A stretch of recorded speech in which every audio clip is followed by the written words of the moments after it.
All right, my friends. Now, when we're talking about the world of coaching and personal training and athletic performance, this guy who is my guest today, you drop his name, and anyone who follows the right people in the fitness industry knows his name. And I've been a fan and following, and actually had him as my coach for a while, just because he is so impactful and knowledgeable and just on top of it. And so today's guest is the one, the only Mike Robertson, who owns Robertson Training Systems, is the founder of iFAST in Indianapolis. And I mean, his resume is like 10 feet long, and he's just so good and ethical. And now we could have gone down the rabbit hole and talked training forever and a day. You know, he wrote my training programs. He was my online training coach because I wasn't obviously going to Indianapolis, but he wrote them for a year. And then I attended so many of his just different seminars and stuff like that. And he's been one of the founding reasons I train and coach people the way that I do. And then took some of his, first certifications and stuff. And he's been in the industry for nearly 20 years and just such a wealth of knowledge and still putting out so much great stuff. So instead of going down the rabbit hole with talking about training and different things like that, because he's got his own amazing podcast, the Physical Preparation Podcast, where you can find all that. If more than likely, if you're wanting to go down that, you're either really into fitness, form, technique, or you're a coach yourself. So I encourage you to do that. It's one of my favorites. But I kind of wanted to just share the other aspects of what allows him, as he shares at the age 41 with kids and multiple businesses, to keep going. What keeps him encouraged and inspired, but also what gives him motivation and drive, and how he's able to maintain his own health and regulate so that he doesn't burn out. And I think those are really valuable things for all of us to pick up on, and how to deal with stress and how he's doing so. So it's much more of a get to know the one and only, the amazing Mike Robertson, but also how to pick up on some things that have worked for one of the most successful people in the game. And if it's worked for him with juggling all of those things, I think there's something to it. And there's so much that you're going to be able to learn from this. So I will stop rambling, and we'll get straight into it with Coach Mike Robertson. All right, Mike Robertson, welcome to the show, my friend. Dude, so happy to be here. Thanks for having me on, man. Yeah, no, it's awesome. I mean, you've been an influence to me for 10 years that I've been, slowly getting into the industry 10 years ago, and then 7 years when I officially decided. But man, you've been cranking like info and just stuff in this industry for what? Like 20 years, man. 20 years. Yeah. So it's funny that you mentioned that, because I don't know, something about this week. I don't go home very often, but like my home's like 45 minutes from here. So like went and saw my old place, was going through like old training gear, like the original RTS gear, as I was cleaning out my closet. So yeah, man, it's made me a little nostalgic, but yeah, I'm closing in on 20 years, dude. It makes me feel kind of old, but also makes me hopefully think that I've made a positive impact on some people along the way. Yeah, no, and that's what we were even talking about before the show, is the ripple effect that you've definitely had. And I think like the main reason is consistency. Like when I think of like people who are super consistent, it's not that you just put a bunch of stuff out and then disappear, and a bunch of stuff out. You were writing blogs consistently, and then now it's podcasts and Instagram. Like you've adapted and stuff. But I think that's why 20 years of consistency. So definitely give us some insight on that. Like, how do you build a set of consistency? Because I think everything, yes, you're mostly training some really incredible athletes these days and doing some awesome stuff, and other coaches, but there's still almost all of this applies to every single one of us. So yeah. And that's what I tell every young person that emails me. I mean, I still get DMs and PMs and emails. How do I get, up in the industry? It's like, man, first off, you've got to be super authentic to who you are, right? Like, don't try and be somebody else. I actually had John Berardi on my podcast earlier this week, and we just went back and forth. It's like, could you imagine if Eric Cressy tried to be somebody else? Oh man. Or John Berardi tried to be somebody else. Like, no, like just do you. So be authentic. And then, consistency is the name of the game. I've seen so many people that have great things to share. Just they fizzle out. They'll either do too much too soon, or they'll get burnt out. I always tell people, do something. But now it's like every day, right? In the Instagram world, I used to tell people, when you're starting a blog, expect to write a blog for 52 weeks, 1 year, and expect that maybe your significant other and your mom is going to read it and be okay with that. And if you're okay with that, then eventually, if it's good enough and you're authentic and people resonate with you, then they're going to find you and they're going to start to follow you. But now it's shouting, it's shouting in a crowded room. So you've got to find ways, again, to be authentic, but that consistency. If people are seeing you every single day, or they're getting your message every single day, that's what you need to be really successful. And if you don't do that, it's going to be really tough, because there's so many other people out there that are willing to do that and are willing to be consistent and put out that content every day to make sure that they're in front of people and getting their message across. Yeah, no, definitely. What do you feel like keeps you kind of motivated with all of that? Yeah, so that's a great question, and it's something I think about a lot. I definitely think for me, there's a sense of higher purpose to some degree, in the fact that, I feel like committed. It's weird to our industry, right? I feel like for a long time now, I've wanted to make our industry better. I feel like I've got something powerful or positive to say. And I know firsthand, like, it's just not puppies and balloons all the time. And, a lot of people, I'm very positive. I'm very optimistic. Even in the worst case scenario, I'm going to be optimistic about things. But man, I'm also a realist, and I've done it 20 years. And I know that, sometimes things aren't going to go the way that you want, and you're going to make mistakes and you're going to fail. And we used to look negatively upon that, especially myself. I'm a perfectionist at heart, bordering on OCD with training and programming and all this stuff. But, early on in my career, I looked at failure or mistakes as like something personal. Like, I suck, like I'm a bad human. And over time, I started to realize, no, like the failures, the mistakes, those are the things that help me learn. Those are the things that help make me what I'm, maybe not a great coach, but help make me a better coach along the way. And so those things are powerful now. And to kind of unleash that, that's really powerful. So to come back to your question, the reason I do this is because I feel compelled to move our industry forward. I feel compelled to help young coaches, young trainers. And sometimes it's the X's and O's. It's how to coach and exercise. It's how to write a better program. And sometimes it's just, hey, look, like, you're going to have bad days.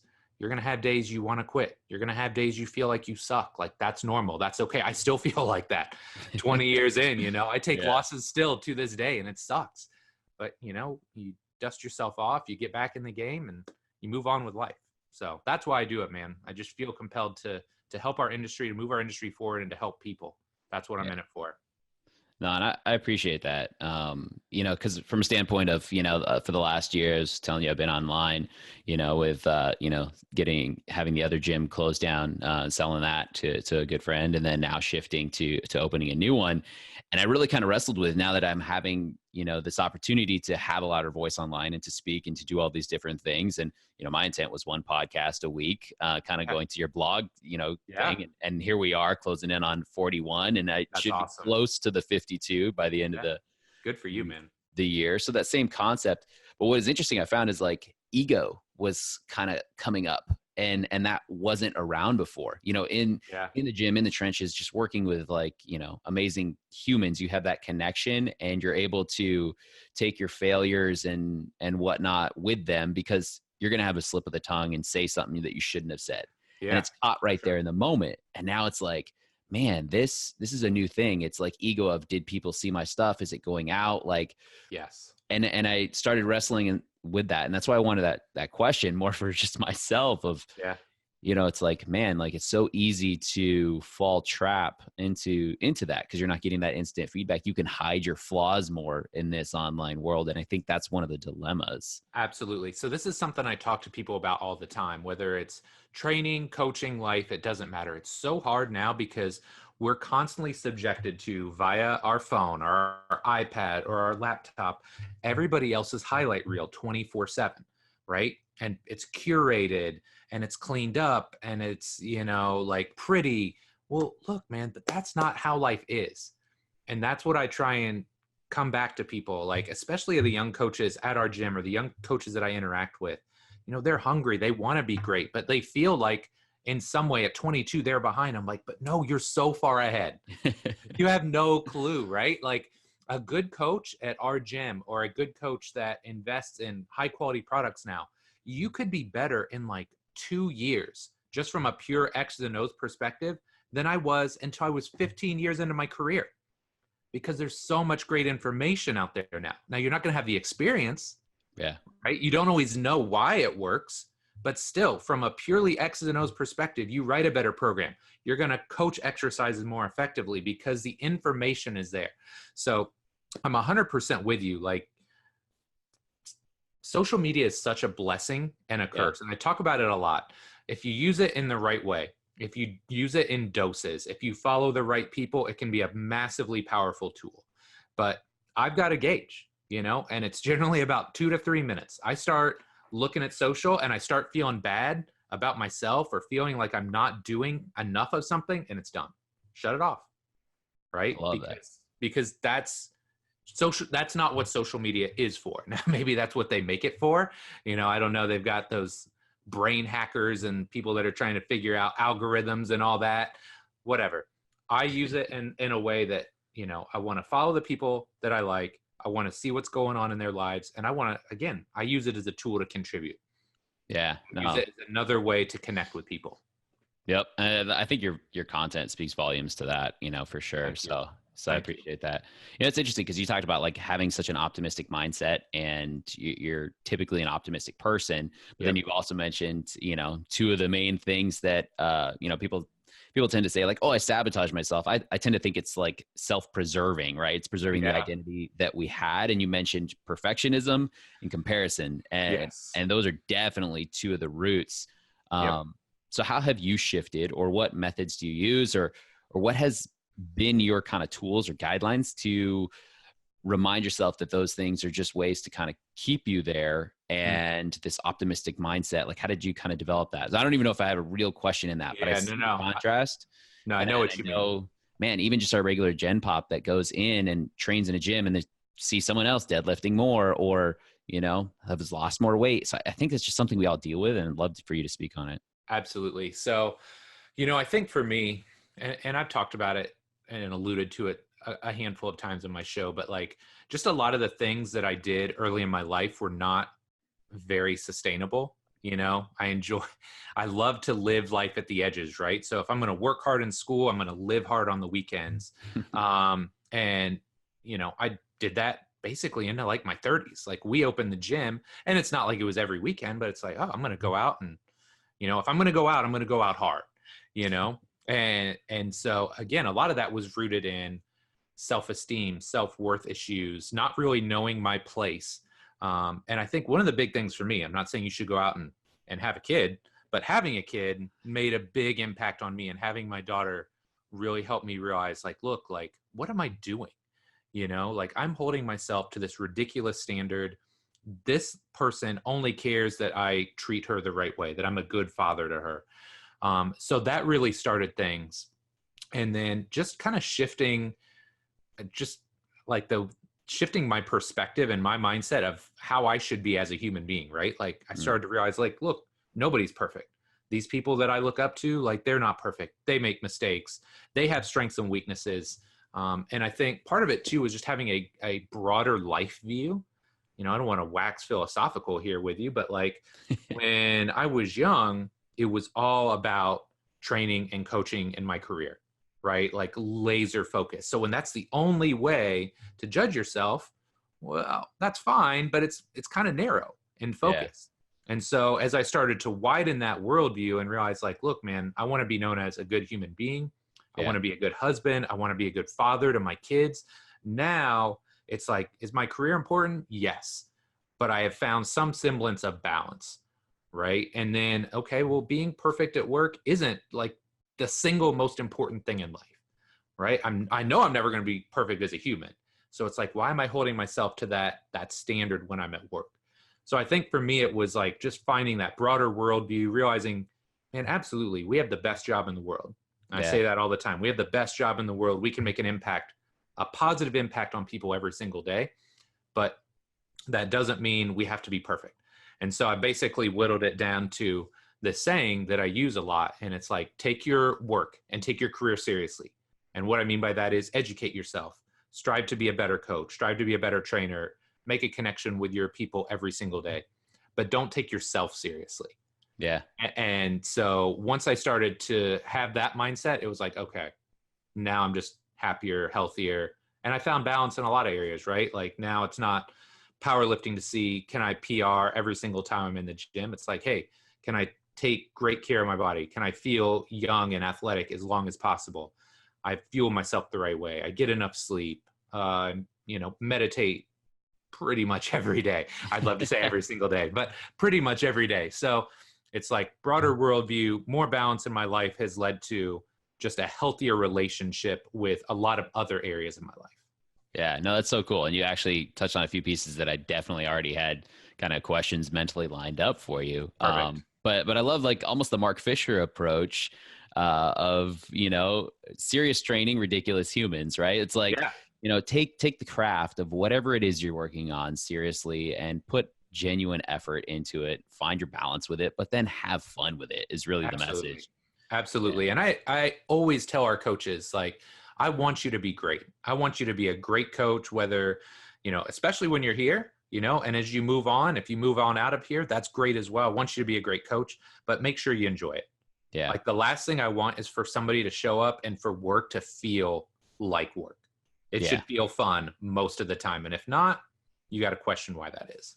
Yeah, definitely. I think one of the most powerful things that I picked up a number of years ago, and I don't even remember who it was from, but identifying the have tos and the get tos and when you need to shift. My gosh, yes. So often it's like, I have to go coach. And then I'm like, wait, what? No, I get to actually make an impact. And just that simple language catch and shift, it does numbers. Huge impact. And what I found a lot of times too is if I use that language with things that I would normally not enjoy doing, now it's like way more tolerable, right? I don't know why that is, but it's like I'm dreading whatever, doing my QuickBooks.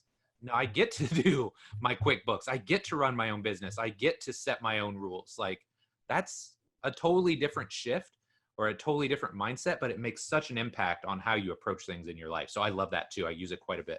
Yeah, no, I definitely think it helps. And it's like, it's this weird thing of abundance that humans seem to wrestle with. Right. And it's like, I was helping a friend of mine who's just starting his business up and we got some leads going for him. And he was really nervous about it at first. And he's like, I'm not going to have enough, leads coming in to make enough sales and to make enough money. And so we got that happening. And now he's like, I have too many leads and I'm really stressed out and I need to like pull this back. And I'm like, and I don't do leads or ads guy, right? I just gave him some tips on how to connect with humans. Like, and so it was like, man, like it's the don't bite the hand that feeds you type thing. And I see it so often with clients too. And I'm trying to prep people more than anything else of like, it's this like, man, there's food everywhere and it's really hard to resist. And then come Thanksgiving time, there's too much food. And like, this abundance thing, and I think it plays out in the gym and you probably see it too. First world problems, man. Yeah. That's what I always come back to. It's like, oh my gosh. And I remember Alan Cosgrove back in the day, people would ask him because he was doing all the business seminars and people would ask, oh, what happens when you get too many leads? And Alan, I mean, he's got like his Scottish accent. He's like, wait, so you're worried about having too many people in your gym? And then it's like, everybody laughs and you're like, okay, yeah, really. Like, let's find something to be like really worried about, like not being able to make payroll or something like that. It's way more worrisome than having too many people coming in. Totally. It's so funny. So you mentioned meditation. And I definitely want to touch on that. Like, what got you even into meditation, and where you at with it now, and what's been your findings? Dude, I could probably do a whole show with you just on this because this has been quite a journey. I have tried air quotes to meditate. I would say off and on for 7, 8, 9 years, right? And I've tried all kinds of different things. I had read books. There was this program called HoloSync way back in the day that like Jay Ferrugia had put me on to. I tried that for a while.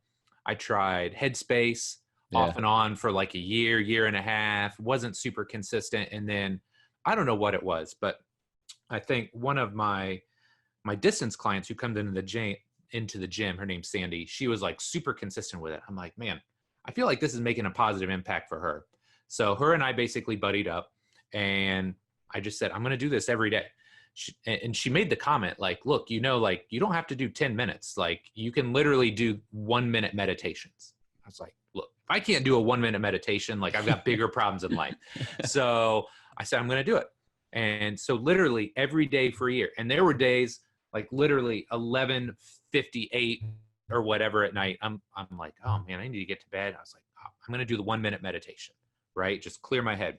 And so that really got me started on the path. It made it a consistent routine. And you and I both know if you're not doing it for like 3 months, basically every day, Yeah. it's really hard to make it a routine, right? Because whatever, 15 days, it's not going to cut it. They're saying whatever, 60 to 90 days to make something consistent. Yeah. And so then it's even the frequency of with which you do it within that matters. And absolutely, so many variables, but yeah, it's still important. Absolutely. So I said, I'm going to do it every day. So I had a buddy that helped. So I had accountability, and I just set like a notification on my phone for like the first 3 months. And it was like, whatever. I was doing it at night at that point in time, but the time is less important than getting it in. So I started there. And then this past summer, one of the athletes that I was working with, Glenn Robinson, he'd done Headspace for a while as well. And he came back. He'd gone to Chicago for a couple of days, and he was like, oh, I did this really cool thing I think you'd be interested in. It's called transcendental meditation. Okay, well, tell me more about that. He's like, oh yeah, you got to do like this 4-day like intense training and all this. I'm like, okay. So I started digging in, and it feels a little cultish at the start. I don't know if you know anything about it, but it is. It's like a 4-day intense where you go 90 minutes each day for coaching. Nice. So, and the goal of TM is to do it twice, 20 minutes a day. Now, again, this is why the air quotes of try to do it every day. Right. But that's kind of where I'm at now, because, I look at meditation as the fourth pillar. So there's training, nutrition, sleep or recovery, and then meditation. Like those are my 4. And I just feel like when I do this, when I am consistent with my meditation practice, everything about my life is easier. Right. And I have my schedule jammed just like yours.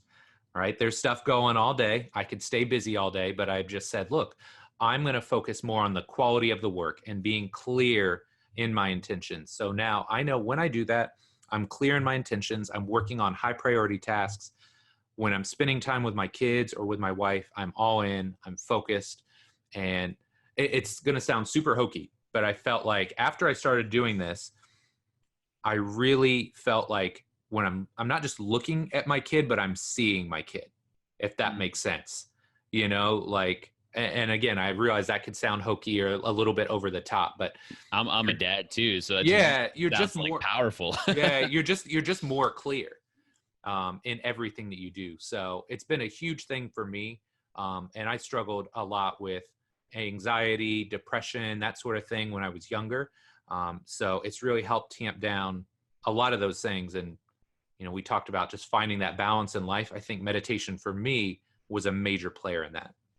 Yeah, no, that's really cool. Because I can definitely relate on a lot of aspects. I was, initially introduced and told how powerful it was. I think it was Steve Krebs who actually first introduced it to me, because he's like, talking about how he was struggling with some anxiety, and I was at the time. And I was at the time, I think I was just in the process of hiring my first coach at the gym, and it was like that just triggered a bunch of new levels of anxiety. If I'm going to be responsible for payroll for somebody's like life, Yes.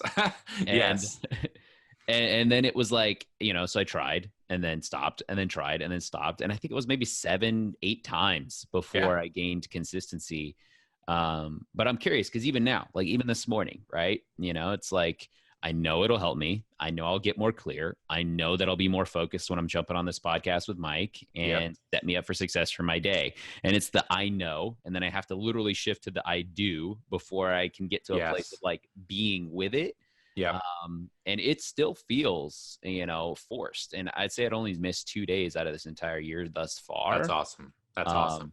But do you feel like it still has to be something you deliberately are like, nope, you got to do this, Mike. Like, Yeah. Yeah, for sure. And part of it too is switching from the headspace, which is, generally I do like a 5 to 10 minute meditation, going to like 20. That's yeah, a big jump.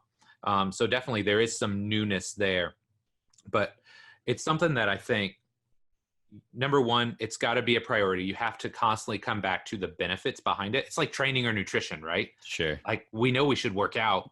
We know we should eat this, whatever, beautiful grilled salmon and veggies versus the triple whopper or whatever. Like, we know we should do that, right? So then it becomes down to like reaffirming, like, how is this going to benefit me? And then it becomes, okay, now it's just managing or owning your day. And so that's where, just like you plan your workout or you plan your work day, right? Hopefully you plan your work day, but you do that, and then you plan your meditation. So like for me, I know what I have to do this day, including our podcast and the work that I have to get done. And I know I'm going to meditate sometime around lunchtime before we do our staff training, because I want to be rejuvenated. I want to be focused. We've got a young team at our gym now, so I want to make sure that I'm fresh and I'm ready to go when we do that staff training day. So it's like anything else. Like, you remind yourself of the benefits, and then you have to take action. You have to plan it and make it a part of your day. And I think as coaches, that's something we all struggle with, right? Like, we're so good at taking care of other people. Like, Yeah. man, why, Joe, you missed this work? Why did you miss your workout? Or Joe, why did you have 5 martinis at dinner last night? Like, we're so good with other people and keeping them accountable, but we're the worst at keeping ourselves accountable. Yeah. So you just have to like own it, and you have to put it on your calendar, just like it's an appointment. It's just an appointment for you versus for somebody else. Yeah. No, that definitely makes sense. I love that kind of plan, and building it in, because then you're just building it into your identity of who you are. And so spot on with, caretakers burning out, right? Like, yes. I used to laugh because I literally would have certain sessions where, we would have 10, 12 people coming in for more of like a lifting type class. Yep. And it would be physical therapist, nurse, teacher, physical therapist. Like, I was like, I have more PTs than nurses than like than actual Gen Pop clients. Right. Yes. Yeah. Yeah, so, that's funny. But like with that being a daily practice, I'm curious if there are any other daily practices that you have found to be beneficial for you. Because again, like 20 years in the industry, and 41. That's good, man. Yeah. I forget what age I am most days. But I mean, like, you're, again, like going back to what we first started with, consistency and longevity and having this long game, massive influence and ability to continue to see your kids, like all this stuff. Are there any other daily practices that you have that you would want to share? Give me just a second. Can we pause it? Yep. Literally, lawn dude just rolled up. Give me a second.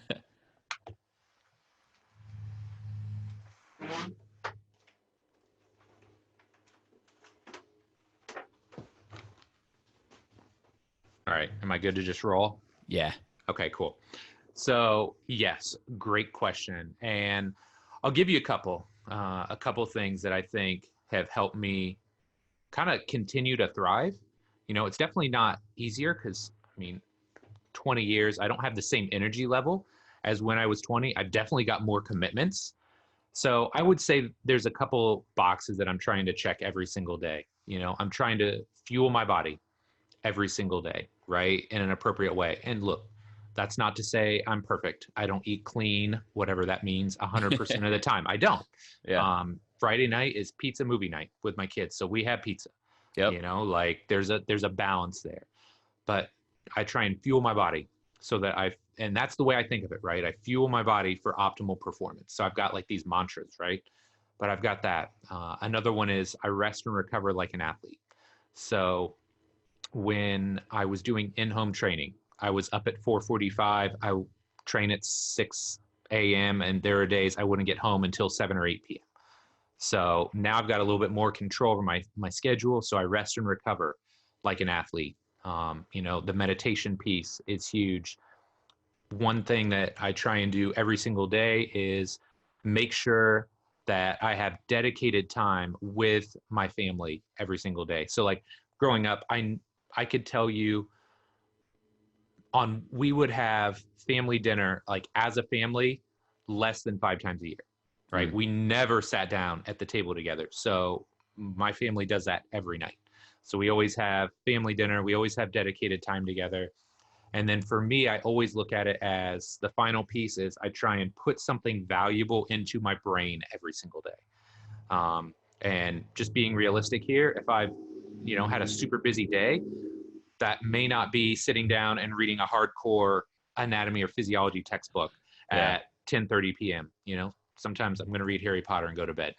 But if that's the case, I'm going to watch a couple YouTube videos that I think are valuable from people I respect. I'm going to listen to a podcast. I'm going to put something good into my brain every single day.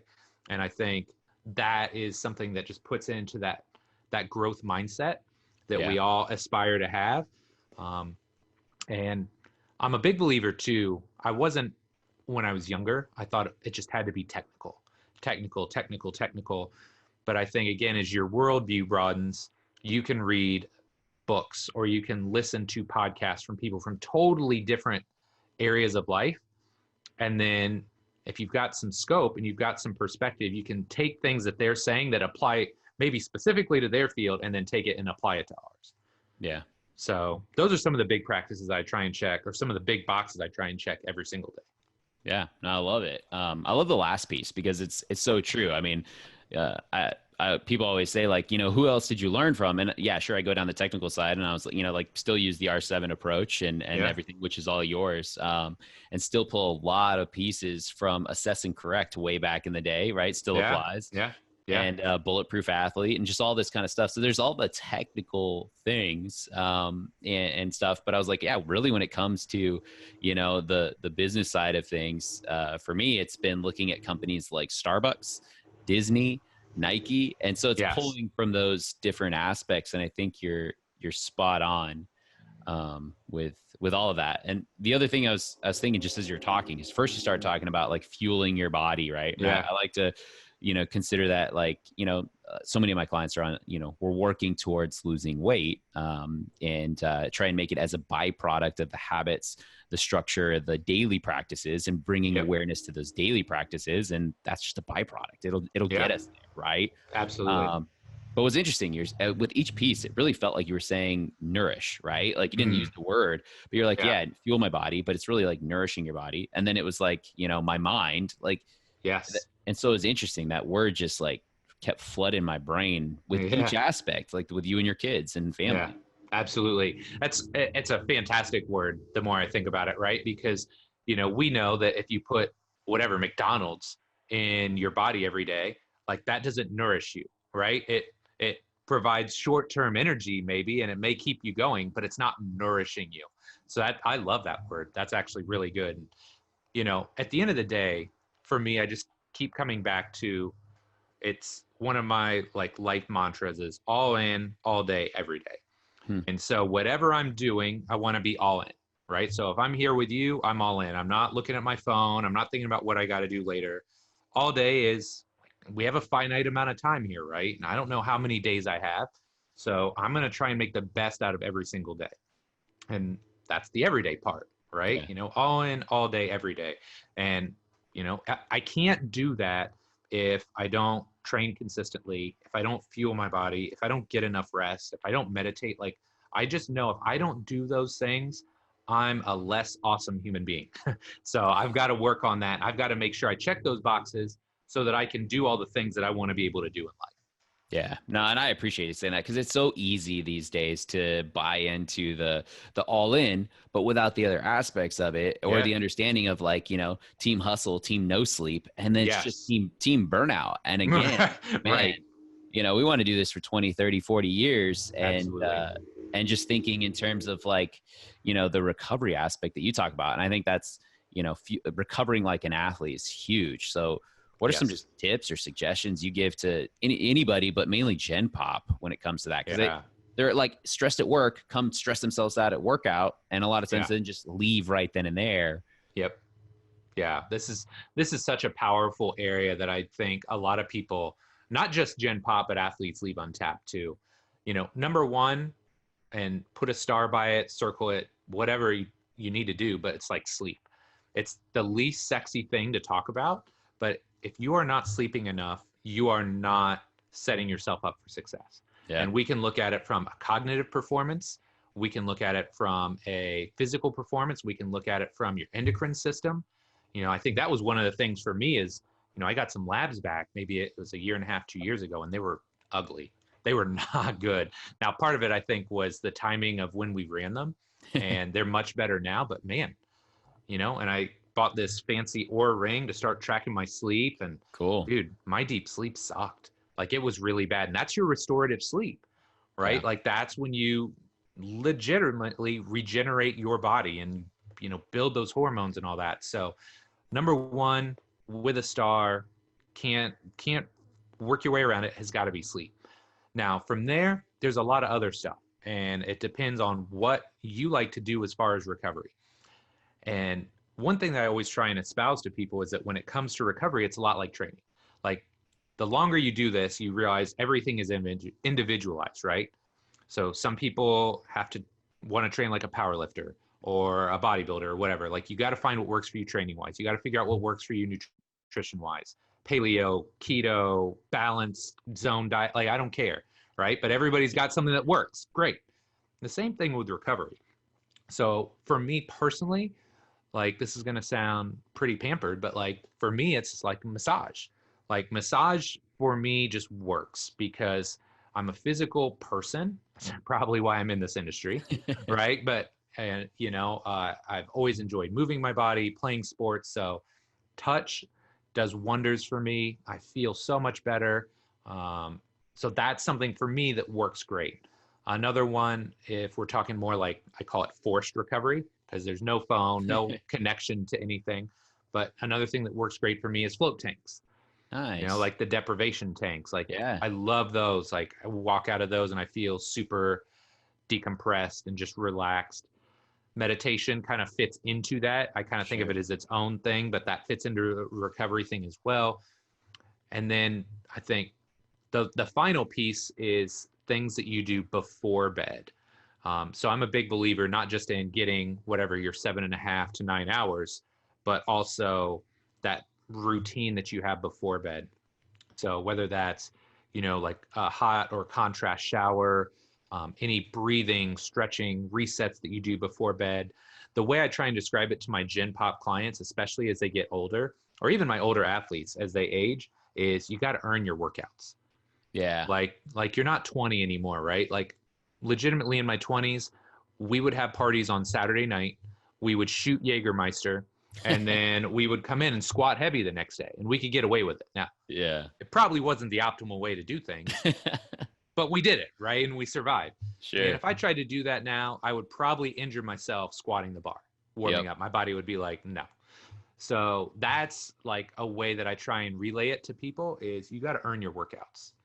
You got to earn them. So you got to sleep the requisite amount. You got to fuel your body the day before. You've got to do any breathing, stretching, resets that you deem necessary to make sure your body moves and feels the way that you want when you go into the gym. So now you start to think about, again, you talk about nourishing your body. Like you got to nourish everything, right? Nutrition, the physical side, the recovery side. You got to nourish all of these things the day before, the days leading up to your workout. So now you start to think of, it's not just training to train, right? It's like you're constantly either training or setting your body up to train successfully down the line. Yeah. And it just helps you kind of understand like everything you do makes an impact, positive or negative, but everything that you do is either setting you up for success or setting you up for failure. Yeah. No, it's so beautiful. And I think it comes down to that mix between checking the box, and having the commitment to do all in every day.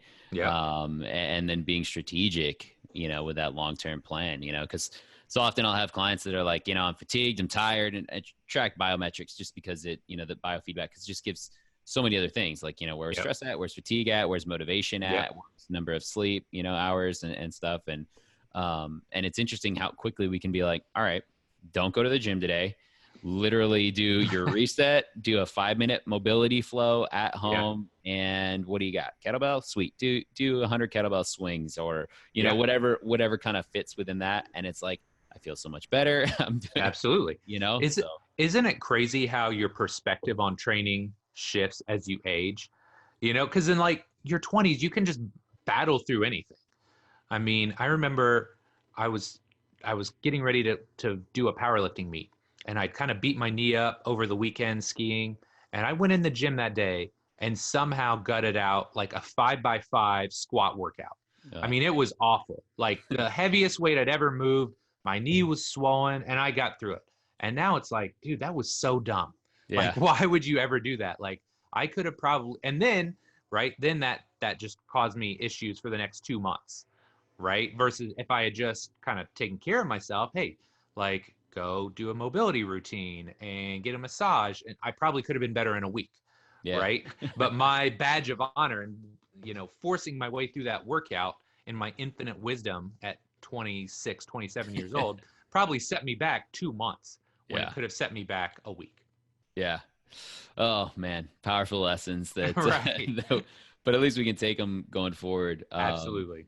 So, and that, that kind of brings me, I definitely wanted to kind of touch on the difference between, the longevity mindset of someone who's really playing the game for the next 15, 20 years, or even how they build that.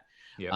And especially for kind of our comeback warriors, right? We have, so many people in Gen Pop that they played sports in high school, college, were a part of a team, and then, went on to do career life, kids. And now it's like For the sure. comeback. And it's so hard because they haven't slowly been through a progression of things athletically, right? Every other Yes. area of life developed and changed and adapted, but it's still this like, this is how I trained, in high Yes. school, and Yes. boom, I'm back in, but now I'm weekend warrior, stressed out, limited time, limited sleep, Right.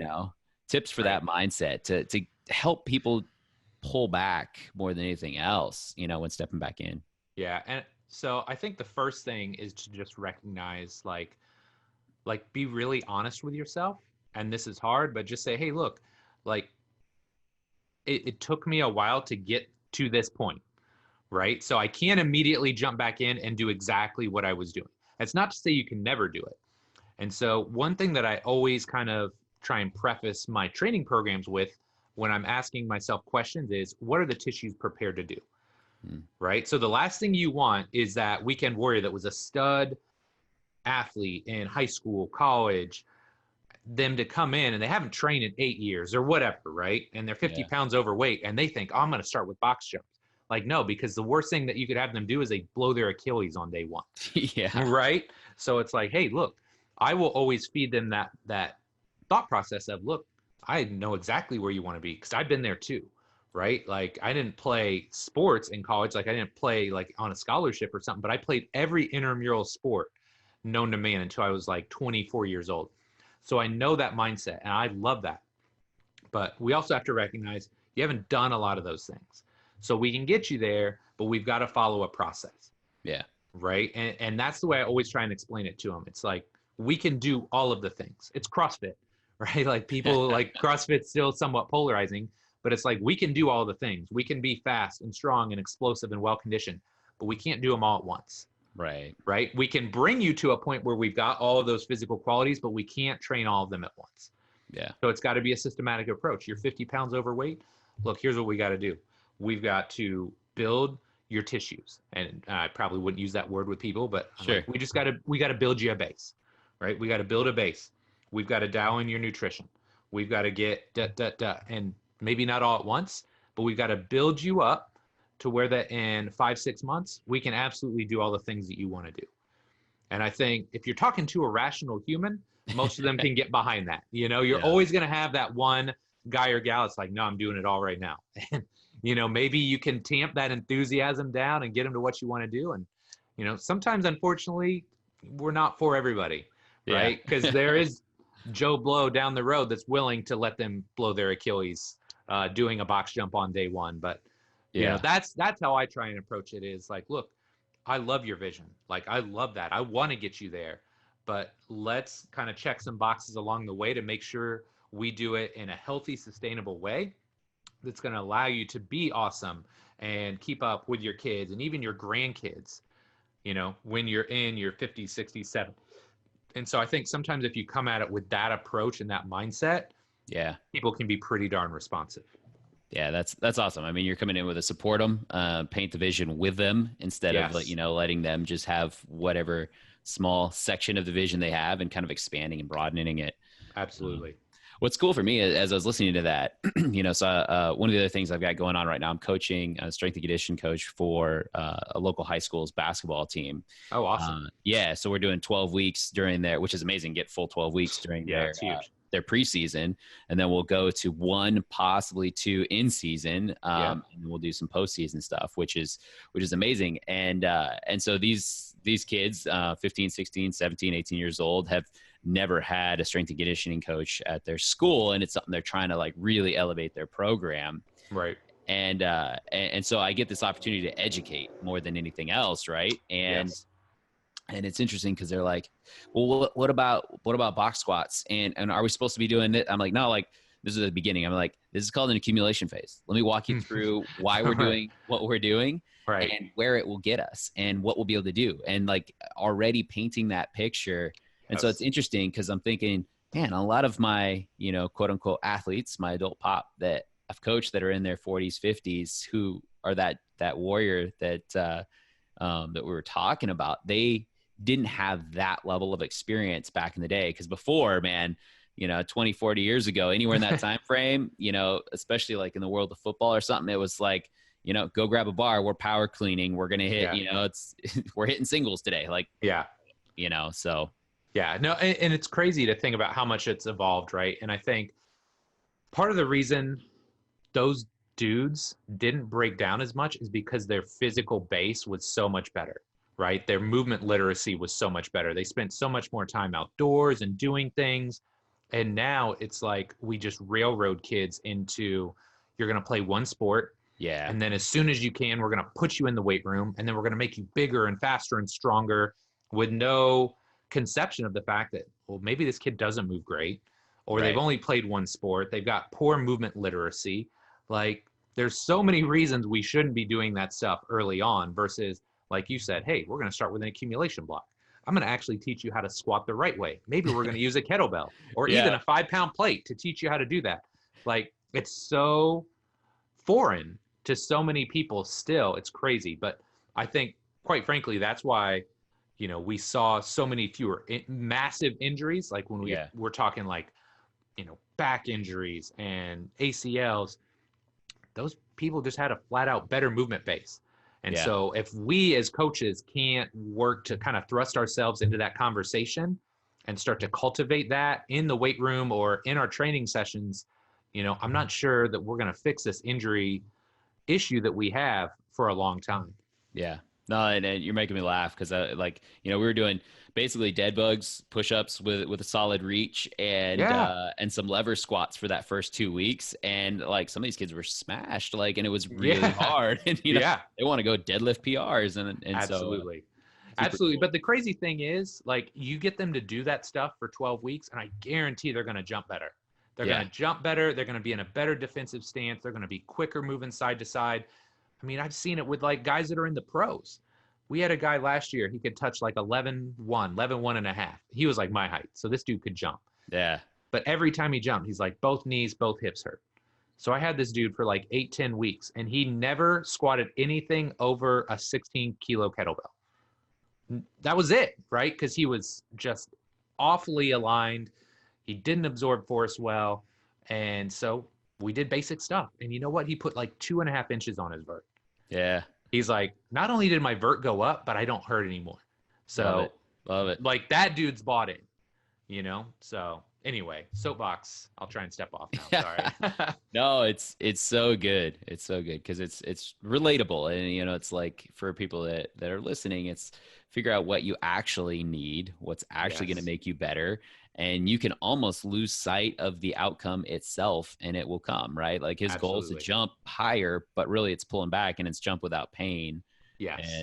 And so it's getting into the stuff that's going to do that, and just doing that consistency. For sure. So, cool, man. Well, before I ask my last question, where can people find you kind of across the boards, and what do you got going on these days for either coaches or Gen Pop that may be listening? So the best places to find out what I got going on if you just want free stuff, robertsontrainingsystems.com. Been around since 05, 06 at this point. So fair amount of content there between articles, podcasts, videos. There's plenty of stuff there to keep you entertained. If you're a coach or a trainer and you're looking to really level up, if you want to get some insight into our coaching system, I would go to completecoachcertification.com. That's where we will be launching. We've already done it once, but we'll be launching our certification again in March of 2020. And I mean, that's where you need to start. Like if you want to learn everything Mike Robertson, from programming to coaching to queuing to interacting with clients and athletes, that's where I would go, because that's going to give you a great foundation to build from going forward. Cool. Yeah. And I can't speak highly enough about any of the things for coaches that you've offered. I mean, I think it was in the first round of kind of a coaching mentorship that you did, teaching your system. Yeah. It reshaped the way that I ran all my semi-private and stuff like that. And it was gold. And I taught that to multiple coaches. And I know some of the biggest gyms in the country use that same R7 approach and everything. So yeah, thanks, man. I appreciate it. We're passionate, like Bill, myself, anybody that comes through iFAST, like we're just passionate about helping other trainers and coaches get the most out of their clients and athletes. So I really appreciate that, man. Thank you. Yeah. And then the other piece, I was thinking about it as you were talking. But yeah, your blog, I mean, yours and like Cressy's and a few others, right? Smitty, like that's what I used to read before there was all of this other kind of stuff. With Instagram and podcasts for sure weren't a thing and everything. So, and then those were great days. Those were great days, man. There was so much good information out there, and granted, it's a little bit dated now, but people were just so willing to share freely at that point in time. It was really fun. Yeah. Yeah. And Tony Gentlecourse, I still crack up at his stuff. So. Yeah. He's a funny guy, man. He always finds a way to make things entertaining. Yeah. Yeah. But I know you still do some blogging. I mean, like you were talking about movement literacy, and you did an awesome article on don't use movement quality, right? Or what is it? Like use it within context. And so I know I'm going on another tangent type thing, but for coaches listening, go seek that out. I think that was really powerful. It's something I hadn't thought about. And so it just brought another level of awareness to something that I was like, man, I can shift this. I can adapt and improve upon this. So that's sort of that growth mindset of, man, stay humble, keep growing. Yeah, no, I was really excited to write that because I've been a little bit lax in my writing these days. But yeah, it was just something where that term movement quality just gets thrown around, and like at the end of the day, does anybody want their client or their athlete to move poorly? No. So it's like, why even use that term? Of course, we want our clients to move well. Okay. But what does that actually mean? And starting to have some of those deeper discussions. And I think that's where we really start to push our industry forward. It's like, okay, well, you and I, right, may have a totally different concept of how we want to teach a squat to a Gen Pop client or to one of our basketball players versus how a power lifter is going to coach a squat to break a world record. Right. So neither one of us is wrong, right? Like we're just looking at things through a different lens. And so again, peeling back the layers of these discussions, I think is where we can really push our industry forward in the next 5 to 10 years.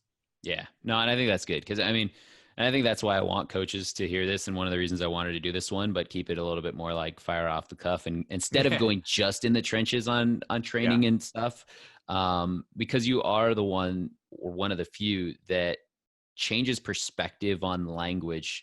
I mean, one of our first conversations was posture versus position. And you're like, does posture matter? And I'm like, yeah, like it's everything. And you're like, can you get in the right position, even if you have what we would quote unquote call poor posture? And I was like, whoa, mind blown, thinking differently. Right. You know? And so that's the stuff that's going to shift and propel our industry forward. So thanks for starting those conversations for sure. My pleasure, man. My pleasure. Sweet. So last question, and it's one that I ask every guest, and show's called Truth of Transformation. It's really, understanding what it takes to transform. And we've talked a lot about longevity, consistency, creating space and creating balance and harmony and meditation and stuff. So, you could pull from so many different things, and I'd say they're probably all right, but I'm curious what you feel it takes to truly transform. So this is a tough one, but I'm going to say you've heard the saying before that everything happens twice, right?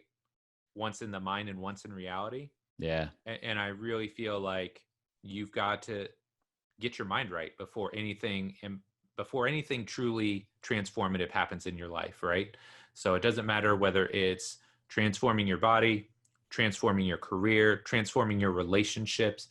You have to buy into this idea that your mind has to be all into that, right?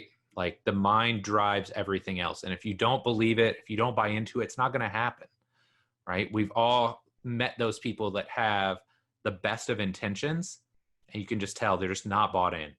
They're just not going to see the result.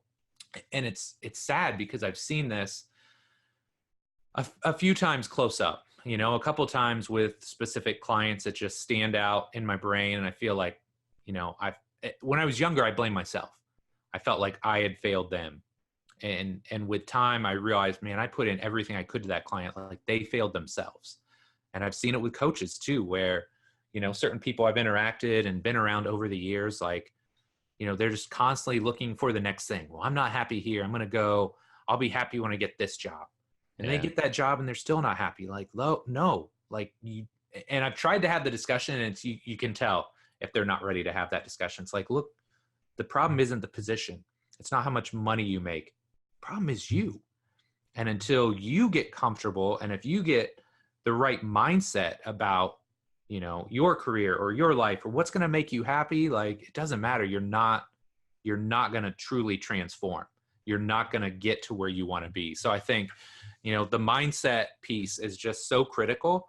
It's something that you can't fake. You can't motivate your way around. Like you have to get your brain moving in the right direction. And again, for me, for a lot of us, I think it's those four things. You keep coming back to: training, nutrition, recovery, and then the mindset, and the meditation and that sort of thing. If you can kind of lock those four things in, those are like dominoes that knock over a lot more dominoes, right? Take care of you, get your mindset going in the right direction, and then I think you can truly transform. But it's going to be really tough if you don't get your mind kind of on board with where you're going.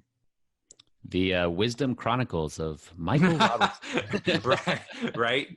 Yes. Yeah. My weekend guru certification course will be up next week. Yeah.